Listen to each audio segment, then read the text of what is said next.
And we're talking about atheism, the new atheism. A raft of books have come out. Here are just a few of them.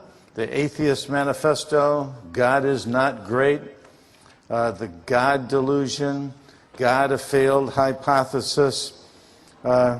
Atheist books are on the rise. Just look at Richard Dawkins, Victor Stengel, Michael Onfray, Christopher Hitchens, J.L. Schellenberg, The Wisdom of Doubt, Matthew Chapman, 40 Days and 40 Nights, Tim Callahan, The Secret Origins of the Bible, John Loftus, Why I Rejected Christianity, Michael Shermer, founder of the Skeptic Society and editor of the Skeptic magazine. Atheists, most Buddhists are atheists. Many people don't realize that. Most secular humanists are atheists, and the rest are agnostics by and large. All Marxists are atheists. 5% of people in America are atheistic. 30% of English are atheists. 60% of Swedes and 80% of Russians are atheists. That's much of the world right there. That's the Eastern Bloc. That's a lot of the Far East and a lot of Europe and America. Atheism is on the rise. In fact, if you don't like the church you're attending because they believe in God, you can go to an atheist church. That's right. It's called the Unitarian Universalist Church. Here's their ad in Time magazine, 10/15/07. Is God keeping you from going to church? Well, don't let God keep you from going to church. Notice in the fine print, if you can read it, I think I can with my glasses, maybe you're uncomfortable with the idea of God, or at least someone else's idea of God. Yet maybe you can learn, yearn for a longing spiritual community where you can be inspired and encouraged as you search for your own truth and meaning. This is a church, you ask? Welcome to the Unitarian Universalist Church. I was sitting in my office at Dallas Seminary a number of years ago, and the phone rang, and the pastor of the Dallas Unitarian Universalist Church was on the other end, and he said, "We've had communists, we've had strippers, and we think it's only fair to have an evangelical sometime. Would you come and speak at our church?" I said, "Well, if you don't have any strippers there and I can speak on anything I want, I'd be glad to come." And I went and preached the gospel. They had standing room only, 90 people. Usually they have 30 people. I spoke on Jesus, God, guru, or ghost. They were hoping for guru or ghost, and I gave them God. Now I asked, are there any questions? Every hand went up in the audience. I answered questions for another hour. Found out there was only one person in the entire church that believed in God, some kind of supreme being. Everybody else was an atheist of some variety or not. Is it true that a theistic God exists? Point number 3. In our 12 points, we've now reached the third one. We've taken truth about reality is knowable. There we answered agnosticism and skepticism. We've taken the opposite of true is false. There we answered pluralism, multiculturalism, and now we're going to talk about it is true that a theistic God exists. Because look where we're going. If God exists, then miracles are possible. And miracles can be used to confirm a message. And if the New Testament is historically reliable, and the New Testament says Jesus claimed to be God, and he proved it by a convergence of 3 sets of miracles, fulfilling prophecy, living a sinless, miraculous life, predicting and accomplishing his resurrection, therefore Jesus is God. And whatever God teaches, Jesus is God, is true. Jesus taught that the Bible is the Word of God, and therefore the Bible is the Word of God, and anything opposed to it is false. That's exactly what we're going to conclude by the time we finish the series. Tonight, point 3, is it true that a theistic God exists? I want to cover the importance of this particular topic, God. I want to talk about the definition, what kind of God are we talking about, and then the evidence. Why do you believe in God? Simply because the Bible says so, because you were taught it's true, or do you have any evidence for your belief? And then we're going to discuss why people reject God's existence. So let's begin with truth and consequences. If God exists, then miracles are possible, because if a supernatural being exists, supernatural acts can exist. And if an absolute mind, God, exists, then absolute truth is possible. And if an absolute morally perfect being exists, then absolute morals are possible. And if God exists, miracles are possible, and there's absolute truth and morality, then the Bible is credible, because most of the arguments against the Bible are based on the denial of one of these, miracles or moral absolutes or absolute truth. And if there is a God and there's absolute truth, then life has an ultimate purpose. So there's serious consequences from believing that God exists. And there are serious consequences from not believing God exists.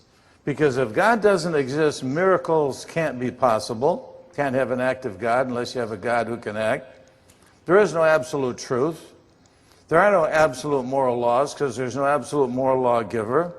The Bible is not credible because it's filled with miracles. It can't be credible if miracles aren't possible. And there's no ultimate purpose for living. Truth and consequences.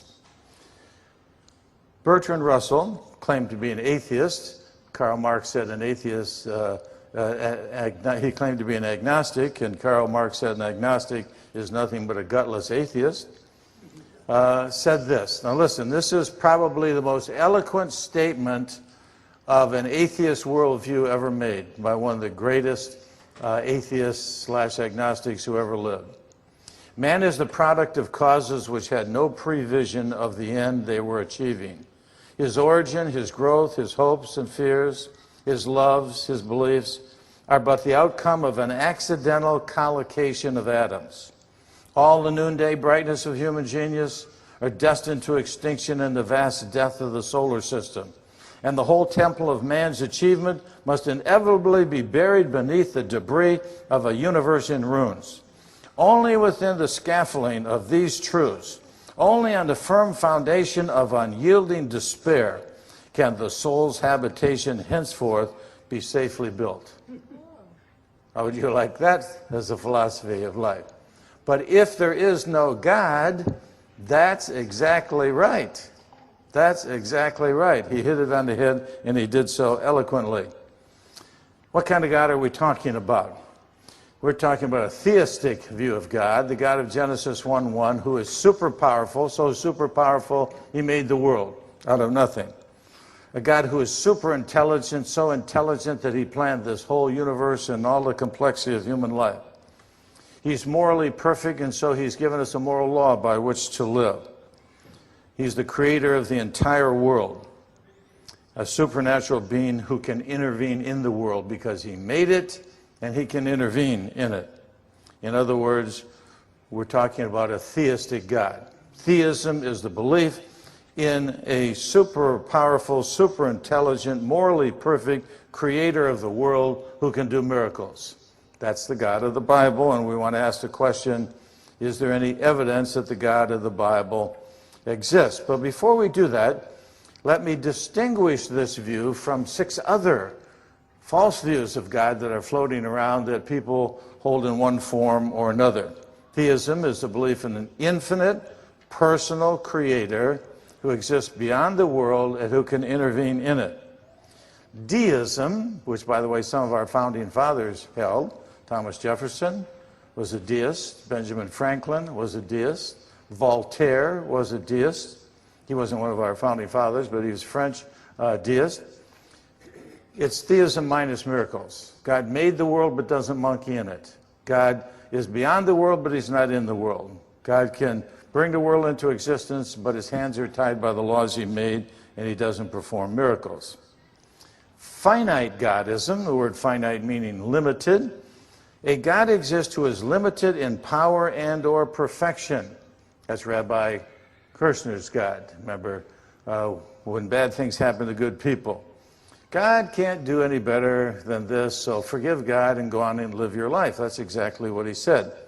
A God exists who is limited in power and or perfection, maybe both. He's not absolutely perfect, he's not absolutely powerful, or both. Atheism, there's no God at all, anywhere, to exist. Pantheism, God is the universe. God is the all and all is God. Shirley MacLaine waving at the ocean. I am God, sitting in a lotus position meditating on her navel.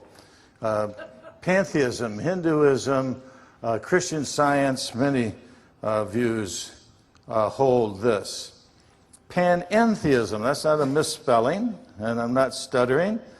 Pan means all, en means in, and theism means God. All in God, or you can read it in reverse, God in all. In other words, God has two poles.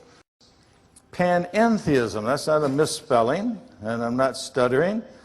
Pan means all, en means in, and theism means God. All in God, or you can read it in reverse, God in all.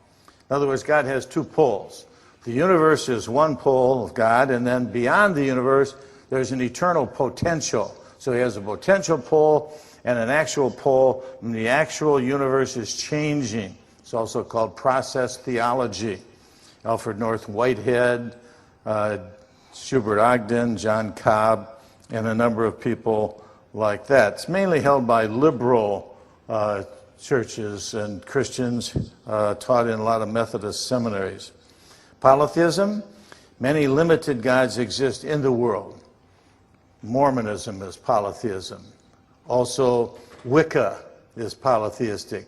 Many of the New Age religions are polytheistic, to say nothing of ancient Greeks, Romans, and Egyptians. So there are 7 views of God, 6 false ones and 1 true God. We're going to ask the question, does a theistic God exist? Because if you prove any other kind of God, it won't help Christianity, because Christianity depends on a theistic view of God being true. The evidence for a theistic view of God. The first one is called the cosmological argument, from the word cosmos. The cosmos needs a creator, the cosmological argument. One form of it goes this way: everything that begins has a cause. The universe had a beginning, therefore the universe had a cause. Now it's very simple, very logical. The conclusion follows from the premises, so if you don't agree with the conclusion, you have to deny one or more of the premises. Well, the first premise is solid. Everything that begins had a cause, because nothing can't cause something. If something has a beginning, it must have had a beginner. That's self-evident. Even Julie Andrews knew that. Nothing comes from nothing, nothing ever could. Remember, she sang that. The thing that we are going to give the evidence for is the second premise. The universe had a beginning. And there's piles of scientific evidence that that's true. Therefore, the universe had a cause. Now, if the whole natural world had a cause, then the cause must be supernatural. So it would prove a theistic kind of God, not a pantheistic God. Here are the 5 lines of evidence used by modern scientists to prove that the universe had a beginning. Second law of thermodynamics: the universe is expanding, radiation echo, general relativity of Einstein, and energy mass at the edge of the universe. Let me comment on each of them briefly. First of all, the second law of thermodynamics, one of the most venerable principles in all of science. The amount of usable energy in the universe is decreasing. We're running out of gas, only it's in terms of hydrogen. Once hydrogen has been burned within that star and converted to heavier elements, it can never be restored to its original state. Minute by minute and year by year, as hydrogen is used up in the stars, the supply of this element in the universe grows smaller. So if we're running out of usable energy, like pour gas in your car, heat comes off your car moves, but you can't capture the heat and transform it to the same amount of gas. Or if you can, just let me know. You and I can make a lot of money. They don't even take patents that violate the second law of thermodynamics. because there are no perpetual motion machines. They won't even accept a patent from people because this law is so firmly established. If you go in a room and half of the sand is in the bottom and half of the sand is in the top, what do you know for sure? It hasn't been sitting there forever. Because if it was sitting there forever, all the sand would be in the bottom. Now, all of the energy in the universe is not in an unusable form. There's still usable energy. So the universe has not been here forever. If it hasn't been here forever, it had a beginning. If it had a beginning, it had a beginner. Very powerful argument for the existence of God. Agnostic astronomer Robert Geisler put it this way: now we see how the astronomical evidence leads to a biblical view of the origin of the world. The details differ, but the essential elements in the astronomical and biblical accounts of Genesis are the same. The chain of events leading to man commenced suddenly and sharply at a definite moment in time, in a flash of light and energy. So while liberal theologians are saying Genesis is myth, agnostic astronomers are saying is literally true. The universe had a beginning, and it started with a flash of light and energy. So the scientist's pursuit of the past ends in the moment of creation. This is an exceedingly strange development, unexpected by all but theologians. He's a little optimistic here. They have always accepted the word of the Bible. In the beginning, God created the heavens and the earth. So there we have the results of modern astrophysics. Something called the Big Bang evidence, that the universe banged into existence out of nothing, and that there are what I or anyone, says Geisler, would call supernatural forces at work, is now, I think, a scientifically proven fact. Now, that's very strong for any scientist and exceedingly strong for an agnostic. It's a scientifically proven fact that there are supernatural forces at work in producing the universe. Astronomer Victor Stengel said this: the universe exploded out of nothingness. There was nothing, and bang, and there was something. Note, nothing comes from nothing. Nothing ever could. Things just don't bang into existence on themselves. There had to be someone who ignited the explosion. A beginner. How do atheists respond to this? Poorly. A proponent of the Big Bang Theory said, an atheist, Anthony Kinney, at least if he's an atheist, must believe that the matter of the universe came from nothing and by nothing. Now, I love this. I can't help but smile, and sometimes I break out in laughter when I read this. You know why? When I was growing up, we were browbeaten by atheists because we believed that God made something out of nothing. There was God and nothing else, and then God made something. And they would say, ha ha, that's stupid. You can't make something out of nothing. Well, it's true. I can't make something out of nothing, but it's not true that God can't. Now they're saying no one made something out of nothing.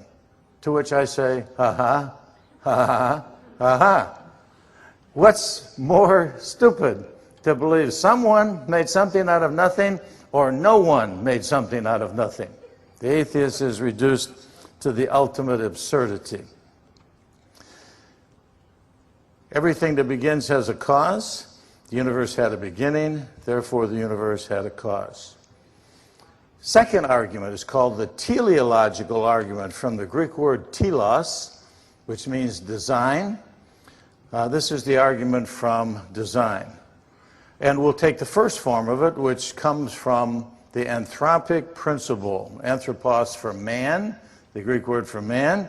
And basically, anthropic principle says there was anticipatory design, that from the very beginning of the universe, it was pre-tuned, pre-tweaked for the emergence of human life. And if it hadn't been fine-tuned at the very beginning, life would never have emerged.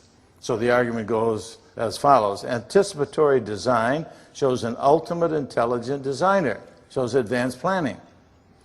Human life shows anticipatory design. Hence, human life shows an intelligent designer. Everyone knows that the instrument on the left took a watchmaker. But the instrument on the right is far more complex than the one on the left. Infinitely more complex than the one on the left. And if a watch takes a watchmaker, then a world takes a world maker. All complex design has a designer. Sir Isaac Newton, you may recall the name. He's the one who discovered, not invented, the law of gravity. Says it's not to be conceived that mere mechanical causes could give birth to so many regular motions, since the comets range all over parts of the heavens in very eccentric circles. This most beautiful system of the sun, planets, and comets could only proceed from the counsel and dominion of an intelligent and powerful being. One of the lesser-known facts is that almost every early scientist was a creationist. Almost every one of the founders of every area of modern science believed there was a creator of the universe and of life, including Sir Isaac Newton.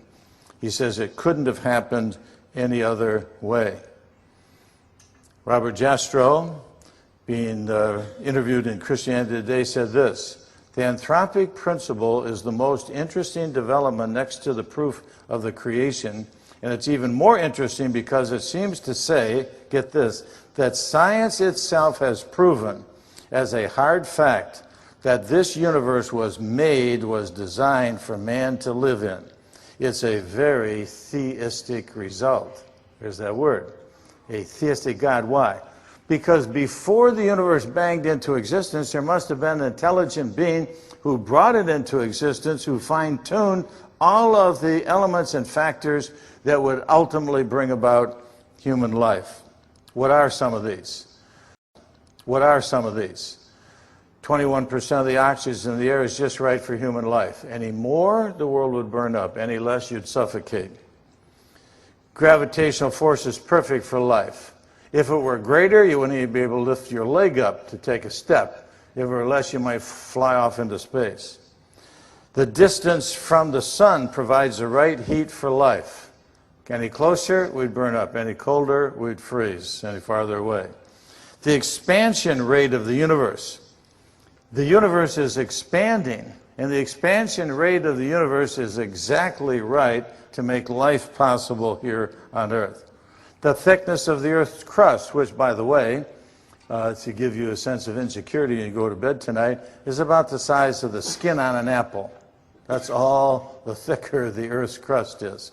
And it's moving in plate tectonic fashion and forming mountains. But the thickness is exactly the right thickness for life to occur. The tilt of the Earth offers the best conditions for life. Otherwise, it gets too cold at night, too hot in the day. The speed of light, 186,000 miles per second, is a proper amount for life to be here. The strong nuclear force that holds the atom together. They don't know what holds the atom together. They call it strong nuclear force. We'd fly off into, every atom would explode. The distance between the stars is necessary for life. If you saw Carl Sagan's Contact movie, you remember over and over, he had a line that went something like, well, if there isn't life out there, there's a lot of wasted space. Not an ounce of wasted space. Do you know that the size of the universe is absolutely necessary for life to be here on Earth? There would be no life without it. The cosmological constant, energy density of space, is minutely right for matter to exist. And without matter, we wouldn't exist. The right amount of seismic activity. We're always complaining about earthquakes. Don't complain. Because if it weren't for earthquakes, the minerals would not be reprocessed and life wouldn't be possible. It brings up minerals that have gone to beneath the surface of the Earth and need to be brought back up for life to exist. The position of Jupiter protects life on Earth. Here's a picture of our solar system. We're the third rock from the sun, the Earth, and two more rocks over is Jupiter, big rock. Do you know that Jupiter is so big and its gravitational force is so strong that it sucks in like a vacuum cleaner all of the cosmic junk that's coming from the cosmos and that would hit the Earth. And there are things as big as the Earth that have hit Jupiter. Can you imagine if something as big as the Earth hit the earth, all of life would be killed instantly. Just the right distance from the sun, just the right protection from Jupiter, all pre-planned from the very beginning. From astronomy, the anthropic principle, anticipatory design shows an intelligent designer. Human life shows that there's anticipatory design, hence human life shows an intelligent designer. From microbiology, specified complexity. What does that mean? That means the same thing you have in a series of letters in a sentence. It's specified, certain letters are chosen, and it conveys information. Has an intelligent designer. First life had specified complexity, hence first life had an intelligent designer. Suppose you're a cryptologist and you're trying to break a code. And you're working for the US government, you're trying to break the Al-Qaeda code. And you see a bunch of letters and you can't figure out what they mean. You reduce those letters to numbers and you study the patterns and you can break the code, because language that conveys meaning has a certain pattern. Did you ever have a tape with static on it? Well, you can take that static off, because the language has a certain intelligible pattern, the static doesn't. And so you can erase the static and preserve the voice quality. The same principle is applied here. Specified complexity is a certain pattern sequence of letters that convey information. Now we know that from the study of language. Who did it? A guy named Shannon at Bell Laboratory did the research, and he discovered that there is a certain sequence of letters that you have in a sentence that conveys meaning as opposed to gibberish. And that you can tell by the letter sequence, even if you can't translate it, even if you don't know what the message is, you can tell by the letter sequence that there's a message there. The same thing exists in first life. First life had specified complexity. And if specified complexity always shows an intelligent being, then specified complexity in the first living thing shows an intelligent designer. From microbiology, another argument, irreducible complexity. Whenever you get a bunch of parts all there at once, necessary for something to function, that shows it took an intelligent being to do it. You look in a junkyard and you got all the pieces of a car. That doesn't take an intelligent being to make a junkyard, but it does take an intelligent being to put a car together, all of those parts. Irreducible complexity always has an intelligent designer. Well, first life has irreducible complexity. It wouldn't be there if it didn't have all these parts there at the same time. Hence, first life had an intelligent designer. Here's an example, the human eye. Charles Darwin said, the eye made him shudder. No pun intended, I guess, but you can see why it made him shudder. Because it can't evolve. There's no way that could evolve from a light-sensitive cell, because you're blind until you get all the parts. If you have 95% of an eye, you're blind. You have to have 100%. You have to have everything. You have to have the optic nerve, and you have to have the lens, and you have to have the iris, and all of those incredible things at the same time. While it's evolving, you're blind, and if you're blind, you're dead. Why? Survival of the fittest. So it doesn't work in a Darwinian system. It made Darwin shudder, and it still makes evolutionists shudder. You can't catch a mouse if you don't have all those parts there at the same time. Because if all the parts aren't there, it won't work. So while the mousetrap is evolving, it catches no mice whatsoever. All of them are necessary. Here's what Michael Behe, famous microbiologist, said.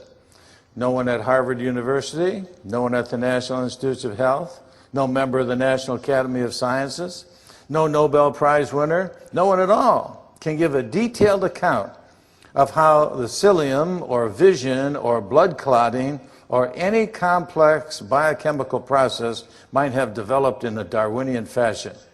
Other examples abound, including aspects of DNA reduplication, electron transport, telomere synthesis, photosynthesis, transcription, regulation, and more.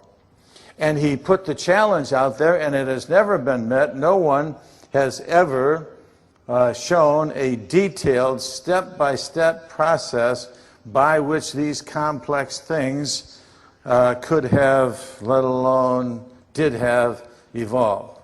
Let's bring it back down to earth. You love alphabet cereal. You wake up tomorrow morning, the box is knocked over, and it says, take out the garbage, Mom. Now, what do you know for sure? The cat didn't knock it over. The dog wasn't playing with it. The wind wasn't blowing. An earthquake didn't shake the house. You know for sure. Why? Because natural laws never produce a message. You could shake that baby forever, put it in the washing machine and shake it and dump it out, and you'll never get take out the garbage, Mom. It always takes an intelligent being. You're lying on the beach, you look up in the sky, you see drink Coke. You don't see anything in the sky, but what do you know? There must have been a skywriter there who put it, because the wind blowing from the east never does that. A hurricane never produces that kind of thing. Never. Just a simple message, drink Coke. And you rightly conclude there must have been a skywriter. Now let's apply the same thing to life. Life is specified by an alphabet, a four-letter alphabet called the genetic code. And these four letters are put in incredible numbers of combinations in order to form life. And when you find a living thing and you look at the genetic code, you always know there was an intelligent being there. Why? Because only intelligent beings can form letters into sentences and paragraphs, to say nothing of books, nothing of libraries. Example, one amoeba, top middle there, it's a picture of an amoeba. It's a one-cell animal. According to Richard Dawkins, the most famous evolutionist in the world today, atheist, said, one amoeba equals 1,000 sets of an encyclopedia. That is, inside of one amoeba, the four-letter genetic alphabet, if you spelled it all out in English and printed it in books, it would be 1,000 sets of an encyclopedia for a one-cell animal. They used to talk about life evolving from simple to complex. There is no simple life. The simplest form of life has 1,000 sets of encyclopedias. Question. Would you believe me if I said that my one set of Britannica, Encyclopedia Britannica, resulted from an explosion in a printing shop? I was walking by this printing shop, and somebody threw a bomb in there. They had all the paper and all the print and everything, and the Encyclopedia Britannica, A through Z, with every article, came out. You wouldn't believe that. Well, this is why we wrote a book called I Don't Have Enough Faith to Be an Atheist. I don't have enough faith to be an atheist. I don't have enough faith to believe that a one-cell animal could have evolved. Too complex, way too complex. The conclusion of intelligent design, says Behe, flows naturally from the data itself, not from sacred books or sectarian beliefs. I'm not quoting the Bible. Inferring that biochemical systems were designed by an intelligent agent is a humdrum process that requires no new principles of logic or science. Life on Earth, at its most fundamental level, in its most critical components, is the product of intelligent activity. Now you can see why evolutionists don't want this taught in school. Makes too much sense. Makes too much sense. And some of the kids might be influenced by it. And they might even come to the conclusion that there's a God out there. God forbid that should happen. Carl Sagan and his friends were involved in the SETI program, S-E-T-I, Search for Extraterrestrial Intelligence. The one nice thing about the program of studying outer space, your tax dollars are going farther. And in this program, what were they doing? They had these telescopes tuned to outer space to hear a message from E.T. That's right. Extraterrestrial intelligence, and they believe that someday they're going to get a message. They didn't get a message before Sagan died, so he made a movie called Contact. In the movie, you can do anything. In the movie, they got a message. How many of you saw Contact? What was the message? Every prime number from 2 to 101. They said, had to be an intelligent being. That's all? That's all? Every prime number from 2 to 101, and it must have been an intelligence out there? Well, let me ask you this. How many seats were in the old Coliseum? 20,000? If you put 1,000 books on every chair, right through the roof, 1,000 books would go right through the roof. On every chair, not every section, that would be 2 million volumes. That's the Library of Congress. He said, that's a lot of books. It is. But you know what? The human brain contains 20 million volumes full of genetic information. Between every pair of ears in this room is the Library of Congress. You say, well, I wish I had a card catalog and could access it. It's genetic information. Now, if a one-cell animal is 1,000 sets of encyclopedia and the brain is 20 million volumes, and drink Coke and take out the garbage mom takes an intelligent being. Now, can you tell me why it doesn't take an intelligent being to produce 20 million volumes? I don't have enough faith to be an atheist. Microbiology, specified complexities. As an intelligent designer, first life has specified complexity, hence first life has an intelligent designer. Irreducible complexity has an intelligent designer. First life has irreducible complexity, hence first life has an intelligent designer. Third argument, the moral argument. The moral argument is a lot more persuasive to most people who aren't in the scientific realms, and therefore C.S. Lewis wrote his whole book. Part 1, built on the moral argument. And if you have an atheist friend, there's no better book you can give them than Mere Christianity by C.S. Lewis. Here's his argument. Every law has a lawgiver. Every prescription has a prescriber. Every legislation has a legislator. There is an absolute moral law. Therefore, there must be an absolute moral lawgiver. Very potent argument. The first premise is self-evident. If you go to the pharmacist and say, would you fill this prescription? And the pharmacist says, who prescribed it? You say, nobody. It's just a prescription. You would think you were crazy, right? Because every prescription has a prescriber. And every legislation has a legislator. And every law has a lawgiver. The real question is there an objective moral law? So the burden of the proof rests on premise number 2, and I'm going to give you several reasons why I believe there is an objective moral law. And if there is an objective moral law, then there must be an objective moral law giver. Reason number 1, we can't know what is unjust unless we know what is just.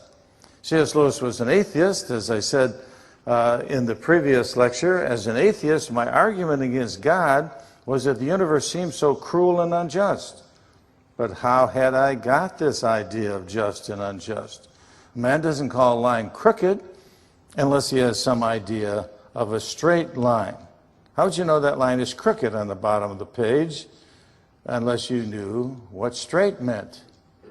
How do you know the universe is crooked unless you know what straight means? Ravi Zacharias has a very beautiful way of doing this. He was giving his Harvard Veritas lectures, and there was a lady who was a relativist, and she was giving him a hard time, saying, well, I believe everything is relative, there are no absolutes, and on and on and on.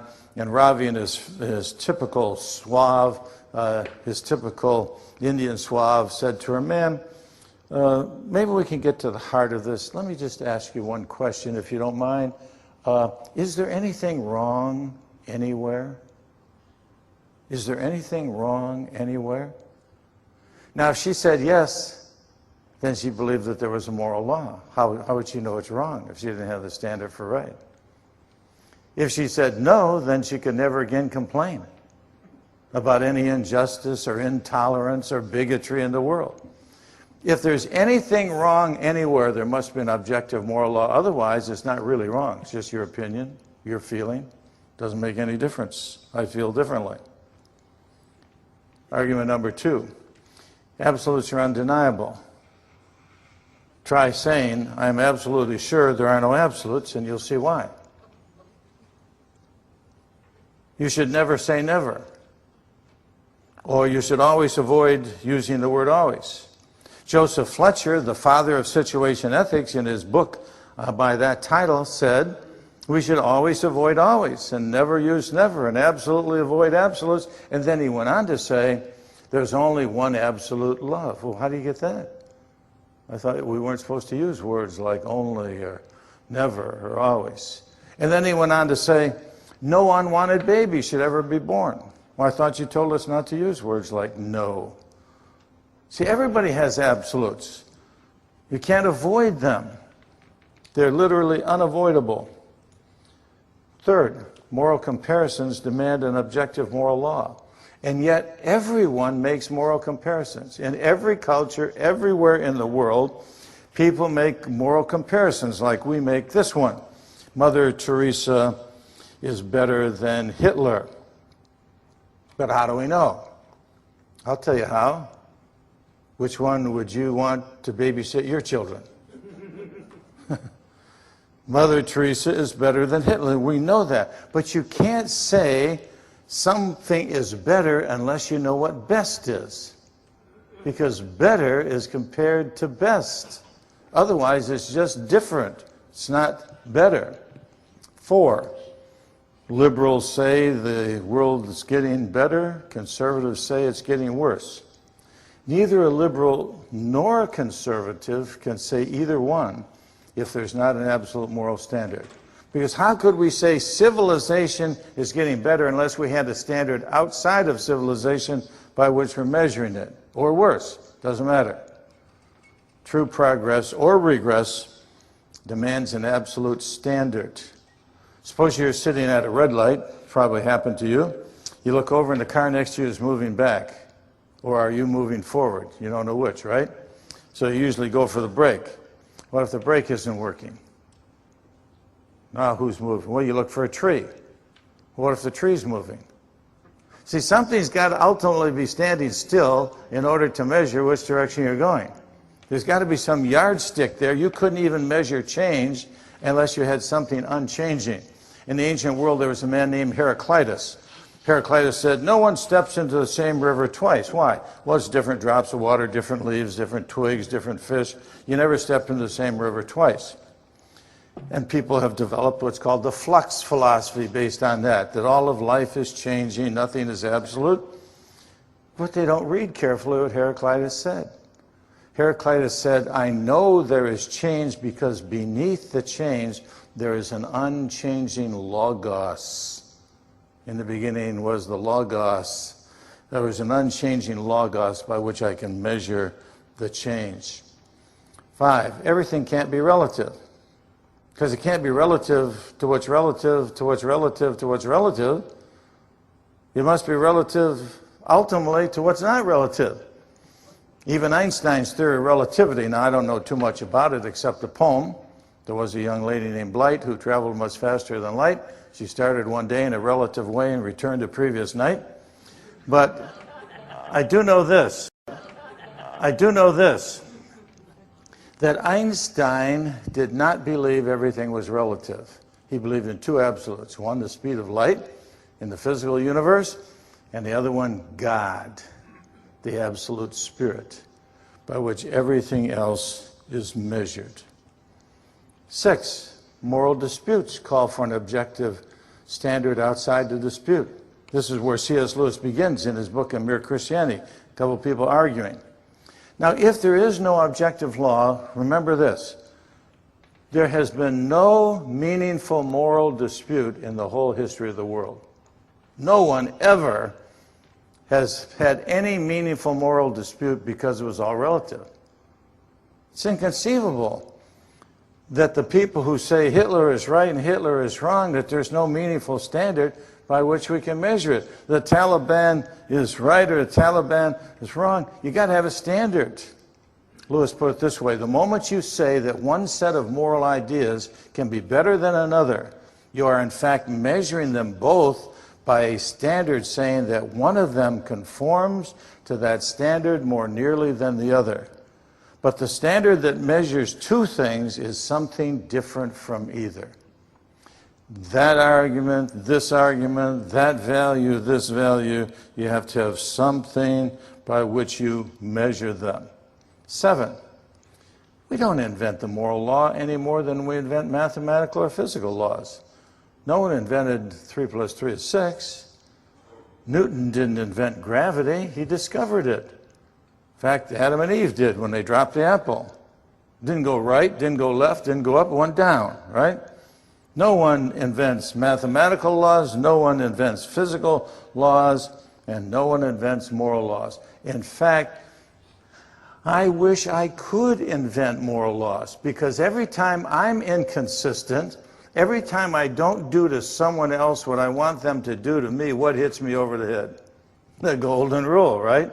Boy, I'd like to get rid of that baby, because it makes a hypocrite out of me every single time, right? If I could manipulate the moral law, I would do it. So would every depraved human being. We discover them. They're there. They're part of the furniture of the universe, and they cannot be moved. Universal moral guilt shows there's a universal moral law. There wouldn't be any psychologists if there weren't guilt. Guilt is the #1 problem in the psychology. Everybody has guilt. Even girls who believe abortion is right and have an abortion cannot escape guilt. On the baby's birthday, they feel depressed. They get guilty. They sometimes get suicidal. All kinds of problems. And if you could just wave a magic wand and say, that's all subjective, there's no objective basis to any guilt whatsoever, you could make a mint. But moral guilt shows that there's universal moral law. I was debating an abortionist in Houston on a TV program once, and the lady slipped. I mean, it was a really bad Freudian slip, because she felt that I wasn't being compassionate enough about girls who get pregnant outside of marriage. And she said, well, you should be more forgiving toward these girls. And I said to her, why should we be forgiving if it's not a sin? You only forgive a sin, right? That's a bad slip. Of course we should be forgiving, but you can only forgive something that's wrong. You don't say, somebody does something real nice to you, you say, oh, I forgive you for that, for being nice. No, you forgive something that's wrong. And she didn't realize what she had said. Lewis again, making excuses for our faults. You wouldn't make an excuse for your fault, and we all do. We all cover up, make excuses. It seems then that we are forced to believe in a real right and wrong. First, human beings all over the earth have this curious idea that they ought to behave in a certain way. Second, they do not, in fact, behave in that way. The truth is, we believe in decency so much that we cannot bear to face the facts that we are breaking it, and consequently, we try to shift the responsibility. Shows there's a moral law there. 9, we sometimes choose duty over instinct. People say, well, that's just herd instinct. It evolved that way. It's survival of the fittest, and you know that's what animals do. Yeah, but we sometimes do things against our instinct. What does your instinct say when you see that? Stay away. But what if your baby was in there? I mean, our neighbor's house burned. By the way, never buy a house next to us, especially behind us or in front of us, because we've had the house on the right side burn and we've had a house on the left side burn. So it's very dangerous to live in the neighborhood near us. But the house on the right side of us was burning over in Carson's Pond when we lived there. And the neighbor lady rushed home, and her cat was in there, and she was going to run in the burning building, and the fireman had to restrain her just to get the cat. Not a human being, even. We sometimes choose duty over instinct. Why, if there is no moral law? Why would we do that? Why would soldiers go in harm's way for their country? 10, we all find some things evil. Genocide, racism, bigotry are candidates. If that doesn't turn your stomach, if that doesn't hit your moral sensitivity to see these mass graves from the Holocaust, then what would? We all find some things evil, and if there's anything wrong anywhere, and surely this is one, then there must be a moral law and a moral lawgiver. There are many things we don't want others to do to us, like lie, cheat, abuse, or kill. Well, do unto others what you would have others do to you. That's the golden rule. Even Confucius saw the negative side of that. Don't do unto others what you would not have others do to you. Now, how do we know that? We wouldn't know that if there weren't a moral law. You don't have to read the Bible to know that. You don't have to say, oh, I know where that is. That's in Matthew 7:12. Well, you probably didn't even know it was in Matthew 7:12, but anyway, that's where it is. There are many things we don't want others do to us. Now, you don't determine what's right or wrong by what you want to do to others. That just proves your depravity. What do I want to do when somebody cuts me off in traffic? Cut them off, right? What do we want to do? We want to do to them as they did to us. We may lie, we may cheat, we may abuse, and God forbid, some may kill, but try lying to me, or cheating me, or abusing me, and you'll find out what I really believe, and you'll find out that we all believe those things are wrong. 12, the same basic moral codes are found in all major cultures. C.S. Lewis wrote the best book on this topic. It's called The Abolition of Man. He has an appendix in the book in which he shows that prohibitions against disrespect for parents, lying, stealing, and killing are found in all major cultures in the world. He gives quotes from them. It's probably the most important appendix in the single book that I've seen in a long time. It simply is not true that ethics are totally different in all cultures. There are differences, to be sure, but there's a common thread of a moral law that runs beneath those that says, do good and shun evil. Do unto others what you would have others do to you. Now let's combine these arguments. The cosmological argument shows there's an infinitely powerful God. The teleological argument shows he's infinitely intelligent. He designed this whole thing. The moral argument shows he's absolutely perfect. That means there can only be one God. Why? Because you can't have two infinites. It's like having two alls. You can't have two alls or two supremes.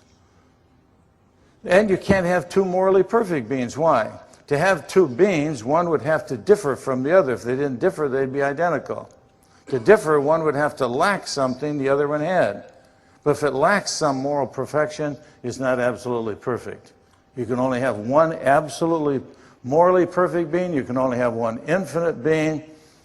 And the anthropic principle that says the whole universe is one was designed from the very beginning, and it's a universe, not a multiverse. It has one set of moral laws, one set of physical laws, one set of mathematical laws. It has one mind behind the whole thing. Hence, the combined arguments show that a theistic God exists. Let me add one more argument. And this one actually is more powerful than some people than the scientific arguments. This is called the argument from religious need. It goes like this: all persons need God. Theists admit it, and atheists reveal it. What we really need really exists. Therefore, God really exists. Now, let me tell you what this argument is not. I'm not saying everybody wants a pot of gold at the end of the rainbow, therefore there is. It's not an argument from want. It's an argument from need. What you really need really exists. Secondly, this is not an argument that says everything that people need, they get. No, there are people that need water and die of thirst. There are people that need food and die of starvation. What the argument says is this: if you really need it, it is somewhere to be found, whether you find it or not. For example, here's one of the most brilliant scientists in the world, happens to be a born-again evangelical Christian, Dr. Francis Collins. He's in charge of the most prodigious scientific project ever undertaken by human beings, mapping the whole human genome. Here's what he said: why would such a universal and uniquely human hunger for God exist if it were not connected to some opportunity for fulfillment? Creatures are not born with desires unless satisfaction for those desires exists. A baby feels hunger, well, there's such a thing as food. A duckling wants to swim, well, there's such a thing as water. If you really need it, it really exists. We really need God, therefore God really exists. Now, one of my hobbies is reading atheists. I love to read atheists. I read atheists for devotions. I do. Because every time I read an atheist, it encourages me in my faith. When I see the slim grounds upon which they're atheists and that they really need God. And one of my hobbies is collecting quotes from atheists that prove that they too needed God. Now, we know theists need God. We admit it. Now, if I could show atheists really need God, then we have shown that all people need God. Here's what one of the most famous atheists in the modern world said, Jean-Paul Sartre: I needed God. I reached out for religion. I longed for it. It was the remedy. Had it been denied me, I would have invented it myself.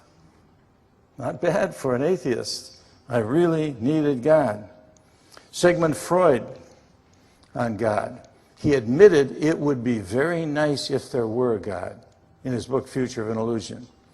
He admitted a sense of man's insignificance or impotence in the face of the universe. That's just another way of saying, I need God.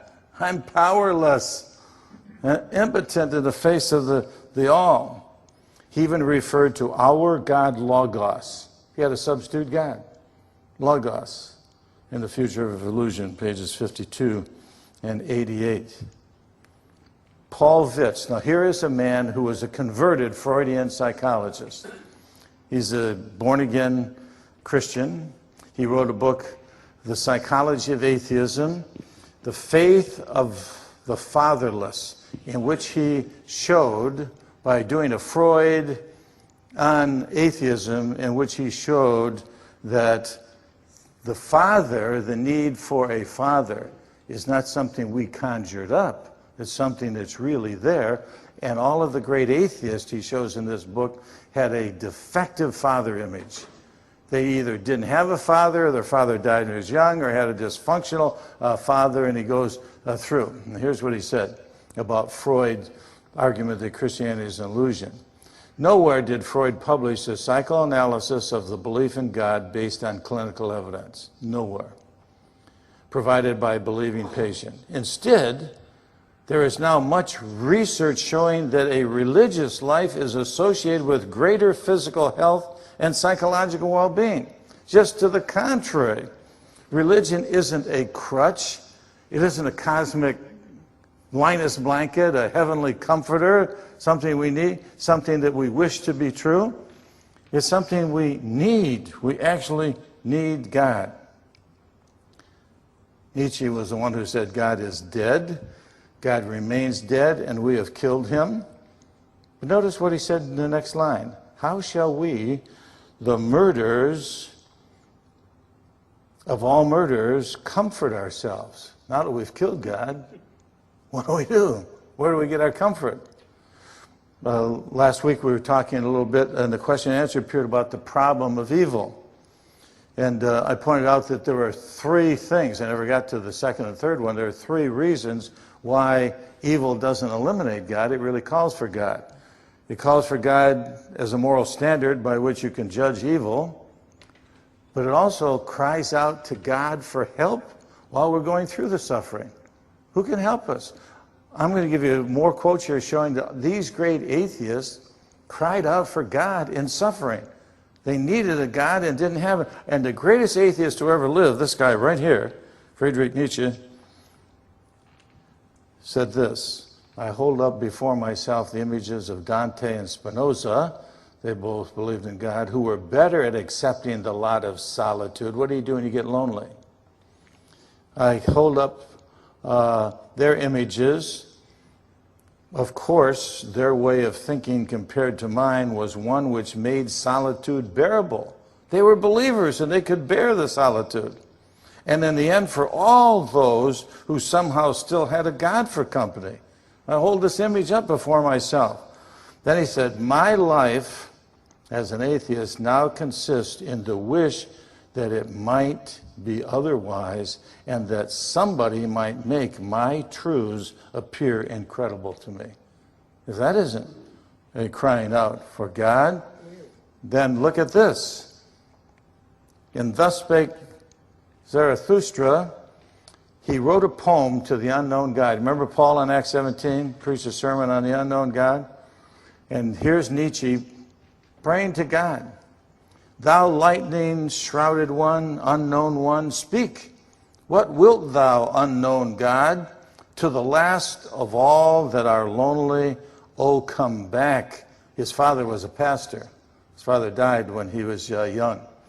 Oh, come back, and my heart's final flame flares up for thee. Oh, come back, my unknown God, my pain, my last happiness. It's a man crying out. The greatest atheist who ever lived, crying out for God. David Hume, the greatest skeptic who ever lived, couldn't tolerate his skepticism. He got so skeptical of his own skepticism that he was writing a book that he had to put it aside and go out for a walk in the woods or get out a game of backgammon and play to get relief. Listen, most fortunately, it happens that since reason is incapable of dispelling these clouds of doubt, nature herself suffices to that purpose and cures me of the philosophical melancholy and delirium. Why? He had to turn to nature for comfort, and nature became the surrogate for God. It became really capital N, and go for a walk in the woods. Or, he said, go have a meal, or play a game of backgammon, or have a conversation with a friend. And when after 3 or 4 hours amusement, I would return to these speculations, these skepticism, they appear to me so cold and strained and ridiculous that I cannot find it in my heart to enter into them any further. Does that sound like that was a happy life? A life of skepticism without God? Here's another famous atheist, Albert Camus, in the book The Fall. For anyone who is alone, without God, and without a master, the weight of days is dreadful. Do you know something that all these atheists have in common? They all smoked, and they all looked unhappy. Bertrand Russell, another one. Even when one feels nearest to other people, something in one seems obstinately to belong to God. Now, for the modern world's greatest non-theists, agnostics, that's interesting. At least that's how I would express it if I thought there was a God. It's odd, isn't it? I care passionately for this world and many things and people in it, and yet, what is it all? There must be something more important, one feels, though I don't believe there is. They come so close. They need God. They cry out for God. Walter Kaufmann, this is one of my favorite quotes. He was an atheist at Harvard, wrote a book, Critique of Religion and Philosophy, said, religion is rooted in man's aspiration to transcend himself. Whether he worships idols or strives to perfect himself, get this, man is a God-intoxicated ape. Not bad. Man is a God-intoxicated ape. Camus put it in these words, despite the fact that there is no God, at least the church must be built. Why? What do you go for? What do you go there for? There's no word from God. There's no hymns to God. There's no God to pray to. Tell me. Why do you go? Erich Fromm, humanist psychologist, said, indeed, man does not live by bread alone. He has only the choice of better or worse forms of religion. There is a need in everyone's heart for God, atheist or theist. Will Durant said, I survive morally because I retained the moral code that was taught me along with the religion while I discarded the religion. You and I are living on a shadow because we got rid of the moral lawgiver and still want a moral law. But what will happen to our children? They are living on the shadow of a shadow. That's where our children, that's where our culture is. Do you know what's inscribed on the Jefferson Memorial in big marble letters? Just stand in front of Thomas Jefferson, look over the water toward the White House, and look up, and you'll see something like this. God, who gave us life, gave us liberty. Can the liberties of a nation be secure when we have removed a conviction that these liberties are the gift of God? I was just with David Barton this past week and some other Christian leaders in Missouri. David Barton showed us a 7-minute video. They're reconstructing kind of a underground capitol, a visitors thing where they have, instead of having to walk to all the things, you can actually see it all there, and it's got many of the great monuments. You can see inside the House of Representatives and all of this sort of thing. And they have taken all of the inscriptions that refer to God or prayer or the Bible off of it. For example, right over the head of the President of the House of Representatives in large letters, it says, "In God we trust." Your TV camera usually cuts it off, so you can't see that. They don't even have it in this reproduced capitol that's underground there. And they've taken other ones out as well. And we need a protest. They're literally taking God out of the monuments by recreating new ones and doing it underground, and people are going to think that's the way it really was. What's wrong with humanism? Even the atheists realize there's something wrong.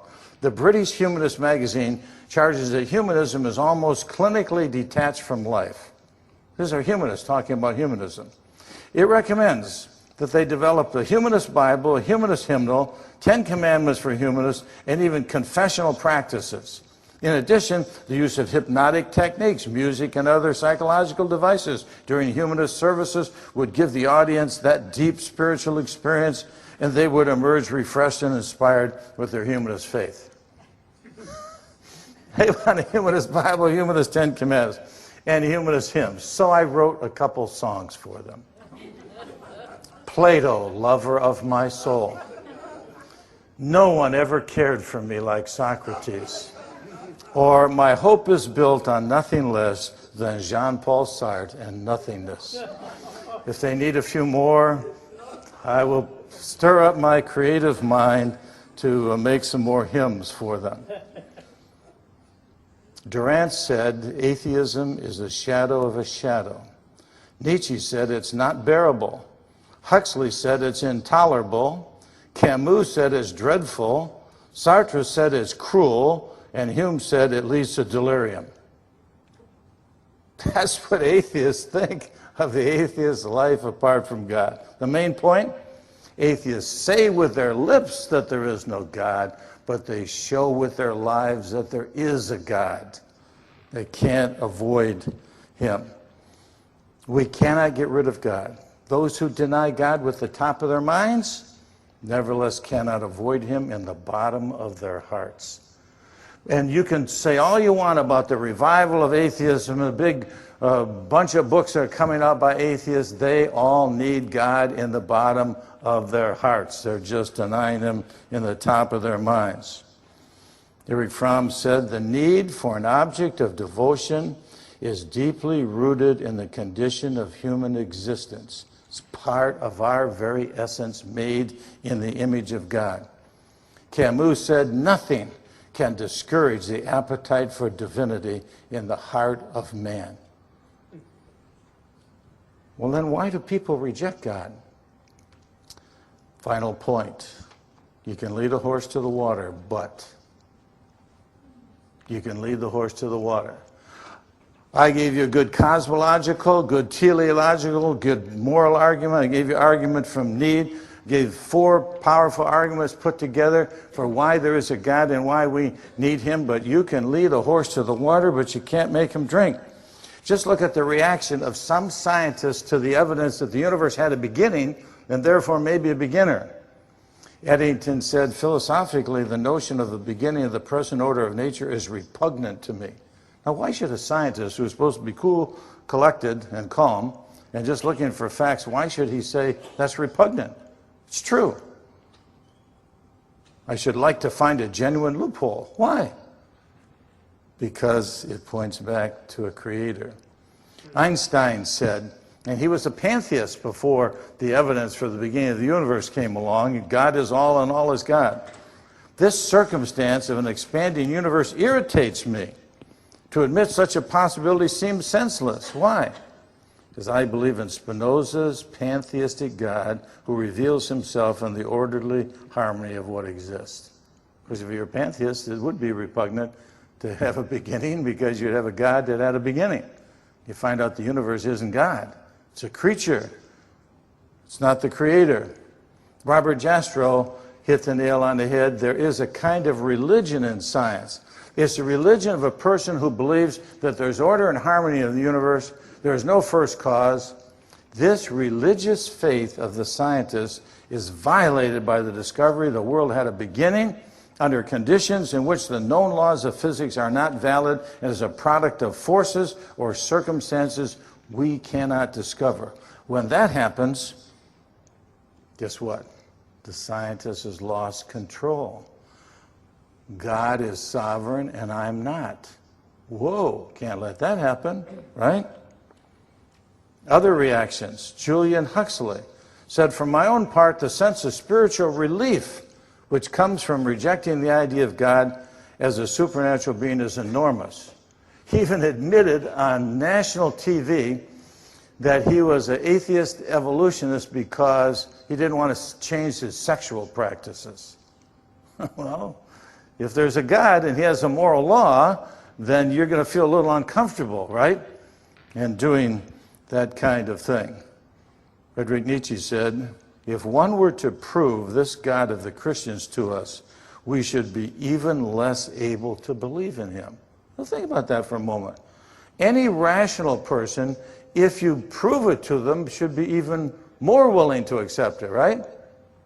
Not an atheist. If you could prove God to me, I would still not believe in him. In fact, he said in another place, when you tell me I must obey God, hubris, pride wells up inside of me. Because we don't want to obey God. St. Paul put it this way. He speaks of those who suppress the truth by their wickedness, because what may be known about God is plain to them, because God has made it plain to them. For since the creation of the world, God's invisible qualities, his eternal power and divine nature have been clearly seen. Every design has a designer. Everything begins has a beginner. Every moral law has a moral lawgiver. Being understood from what has been made, so that men are without excuse. To show you the bias, to show you where these people are coming from. Every once in a while, one of them gets honest. Probably had 1 or 2 drinks before he wrote this, but listen to how honest Harvard's Richard Lewontin was. We take the side of science, he means naturalistic science, in spite of the patent absurdities of some of its constructs. I know evolution is absurd, but we're on its side anyway. Because we have a prior commitment to materialism, that there's only matter, no God.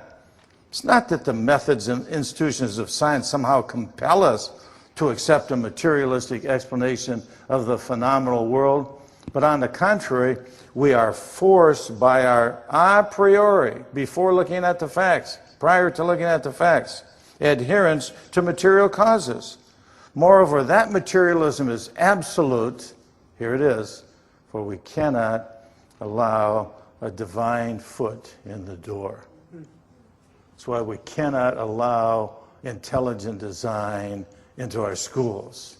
We cannot allow teaching that the Declaration of Independence is true in our schools because of our prior commitment to an atheistic worldview. Conclusion? If God exists, miracles are possible, truth is absolute, morality is absolute, the Bible is credible, and life has an ultimate purpose. If God does not exist, then miracles are not possible, truth is not absolute, morals are not absolute, the Bible is not credible, and life has no ultimate meaning. But God does exist, as the evidence shows, from the beginning of the universe, intelligent design of life, the moral law, and the need for God. Therefore, miracles are possible, truth is absolute, morality is absolute, the Bible is credible, and life has ultimate meaning. Makes a big difference. All right, let's stop there and give you a chance to comment or make any questions you have regarding point 3, does God exist? I have some friends that have gotten involved in what they call the secret, where God is actually nothing more than energy in the world. Have you heard of that? Yes. Is that a new form of atheism? Well, it's probably, in that form, it's more like pantheism, but ultimately they're both non-theisms or atheisms, so atheism in the broad sense of the term. Why is it that God can't be a physical force? Because all physical forces had a beginning. All physical forces had a beginning. Why is it God can't be a spiritual force beyond the universe, but not an intelligent being? Because the universe is designed, it has specified complexity, irreducible complexity, anthropic principle that only a mind can do. Secondly, because non-mind can never cause mind. Karl Marx put it this way: either matter produce mind, or mind produce matter. Matter can't produce mind because the lower never produces the higher. The effect cannot be greater than the cause. So all of their view is built on the absurd thesis that, get this, nothing produced something, non-mind produced mind, non-conscious life produced conscious life. It doesn't happen. It's not rational. Come now, let us reason together, saith the Lord. Good point. Over here. Dr. Geisler, with the current political climate that we have in the United States today, and what's occurring in the elections itself in the past, historically, it's always been surrounded by, what economic policy, or, the debate is on a different level. But lately it seems over the last, say, 40 years or so, it's now come down to a philosophy on one party that believes that abortion is wrong, one party that believes homosexuality is wrong, one party that seems to have a moral standard, while the other party philosophically, and I'm not saying the people within that party are evil or anything, but it seems overall, having been at a convention where I saw protests outside where witches, Satanists, and the like are protesting against Republicans, there's something going on here on a larger level. Would you care to comment? Well, first of all, it's not a question of whether God is on our side or God is on the side of Republicans or Democrats. It's a question of whether Democrats and Republicans are on the side of God. Get Lutzer from Moody Memorial Church, get his sermon on this. It's an excellent sermon. So I think we've got to be very careful in identifying with God's cause with any one side of an aisle or any one party. I would be glad to vote for Sam Nunn as President of the United States. I would be happy if the Democrats would put forth a pro-life candidate, somebody who's for life. So we ought to vote principle over party, and we ought to vote morals over money. And sometimes it's on one side, sometimes it's on the other side, and sometimes it's not clear which side is correct. And what do? Then, as a black friend of mine says, sometimes our choice is between a known devil and a suspected witch. So you vote for the suspected witch over the known devil. Sometimes it's a half a loaf over no loaf, and sometimes it's a slice over no loaf. But do, by all means, when you vote, vote morals over money, and vote principle over party, and vote life over death. And if you are having a hard time figure it out, just call me. I give you some brochures that have the records. No, seriously, they've looked into the records. And the way you tell what somebody believes is how did he vote. So it looks over the voting records of the candidates on all of the issues that are of concern to Christians, and then you can make up your mind and decide. Good point. Anything else? Yes? Dr. Geisler, were conditions like this before some of the revivals in our country years ago, where there was there a main thought of thinking of atheism before the first and second Great Awakening in our country? Were there conditions like this before the Great Awakenings in our country? Not to the degree of atheism that we have today. There were deists and there were skeptics even during the revolutionary times. And as I said, it even penetrated some of our early fathers, because a deist is kind of, an agnostic or an atheist who still believes in God but has given up God's involvement in the world. So we had deists even among the signers of the Declaration of Independence. But atheism was so repugnant and was so unheard of that the constitutions of many of the states, including North Carolina, just whip out the North Carolina Constitution and you will see that an atheist cannot hold office. That you had to be a believer in God to hold office. That's still in the Constitution. Of course, it's a violation of the First Amendment, and you can't practice it, but it's still there. It's still there. And that was true, that atheism just was almost totally unheard of. You can get a little feel for it in the wording of the Declaration of Independence. We hold these truths to be self-evident, that all men are created equal. It was just absurd to think that there was no God.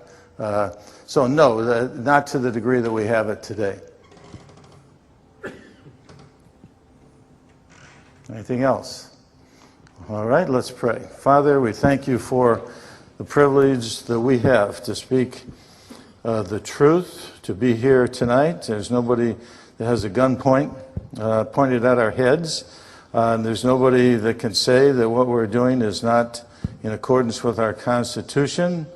And we just thank you for our freedoms and for our liberties, and help us to remember that when we go to the polls and when we examine the candidates and when we look at America and our country, and help us to realize that what George Washington, in his first inaugural address, said is true. There is an inseparable relationship between morality and happiness, and morality and prosperity, and that the propitious smile of heaven, as he said, will no longer be upon us because we have forsaken that. And help us, we pray, to do what is right, and to vote what is Christian, and to put our conscience in practice as we exercise our freedom. And help us as we study together how to defend our faith, to be able to do it more articulately and meaningfully, and to see how the whole Christian faith is rational, is persuasive, and for anyone who is willing to believe, the evidence is more than ample. We pray these favors in Jesus' name and for his sake. Amen.